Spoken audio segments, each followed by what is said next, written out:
போச்சம்பள்ளி அருகே புளியாண்டப்பட்டி கிராமத்தில் முருகர் கோவில் தேர் திருவிழா. கிருஷ்ணகிரி மாவட்டம் போச்சம்பள்ளி அருகே புளியாண்டப்பட்டி கிராமத்தில் எழுந்தருளி இருக்கும் ஸ்ரீ முருகன் கோவில் தேர் திருவிழா நடைபெற்றது.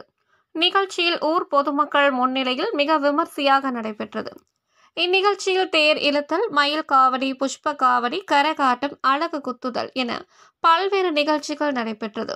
இதில் புளியாண்டப்பட்டி கிராமத்தில் அமைந்துள்ள விநாயகர் கோவிலில் இருந்து மாது மற்றும் செல்லமுத்து ஆகிய 2 முருக பக்தர்கள் புதூர் மாரியம்மன் கோவில் வரை 1 கிலோமீட்டர் தூரத்திற்கு கிரைன் மூலம் அந்தரத்தில் தொங்கிச் சென்று புதூர் மாரியம்மன் கோவில் கலசத்தில் 60 அடி உயரத்தில் அமைந்துள்ள கலசத்திற்கு மாலை அணிவித்து தீபாராதனையும் காட்டி பக்தர்களுக்கு பூக்களை தூவி அருள் பாலித்து பின்னர் அங்கிருந்து முக்கிய வீதி வழியாக மறுபடியும் விநாயகர் கோவில் அருகே வந்து நேர்த்தி கடனை செலுத்தினர்.